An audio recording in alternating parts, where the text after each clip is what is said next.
Good afternoon, Knights. Thanks for joining us. I'm Edgar Rodriguez, and today is Monday, April 6th, 2026. Here's your Charge On Air update. NASA's Artemis II mission is making history tonight as 4 astronauts fly past the moon, marking humanity's first lunar journey in more than 50 years.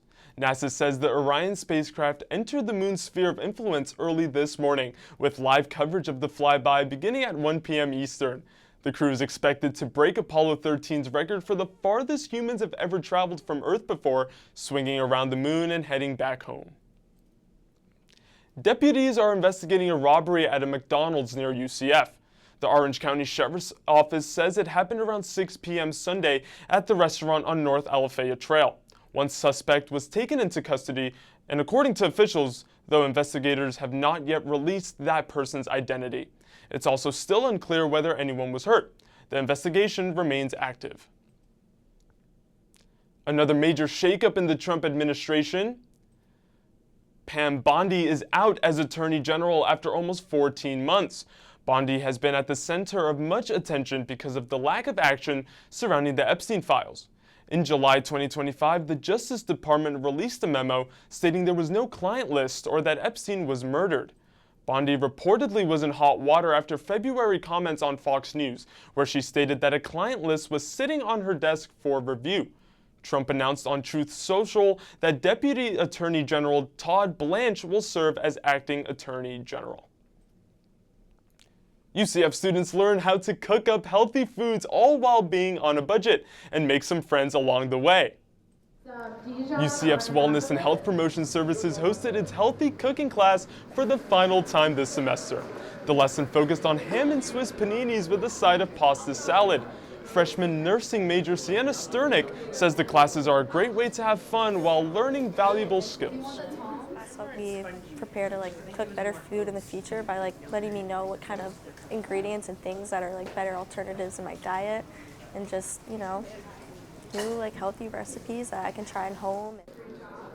Event organizers say the classes are also a great way to get to know other students because everything is done as a team. Students should look for classes to resume in the fall semester and are encouraged to RSVP as spots fill up quickly. UCF baseball player Zach Skinner competes at the Division I level while managing diabetes. Charge on Air reporter Kinsley Caterino shows how he balances the demands of the game and his health. For UCF's catcher, Zach Skinner, preparation looks a little different. Diagnosed with diabetes in 2017, he hasn't let it define him or his game. There's a lot of ups and downs with baseball, just like there is with me having diabetes, and I think that they've really taught me a lot of different things. And just because something's not exactly the same as everyone else or something may not be perfect, it doesn't mean it has to be a setback. According to the American Diabetes Association, an effective management plan for an athlete with type 1 diabetes must consider the energy demands of intense competition and training. Try not to eat too many things before a game, too close to it. I like to space it out a bit, probably 2 to 3 hours before. Division I athletes already juggle 4 games a week, but for players like Skinner, managing diabetes adds another demanding layer on and off the field. I'm here at UCF's baseball stadium, where the Knights catcher Zach Skinner spends the majority of his time. Here, Skinner uses his time to find new routines that work for him and create good habits that allow him to feel his best so he can perform at a top level for UCF. I spoke with Priscilla Flores, a certified diabetes specialist with Texas A&M, about the extra challenges athletes with type 1 diabetes face. I think we underestimate that how much of a full-time job it can feel like. So that on top of what they're already going through as just a college student and a college athlete. Skinner continues to prove that with the right preparation, nothing can hold him back. The Knights season is still ongoing, and Skinner will continue to manage his diabetes while performing at a top level.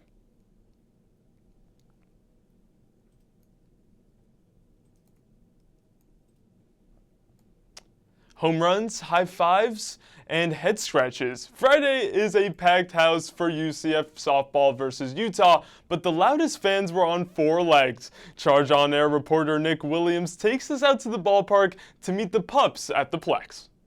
I need something better than that.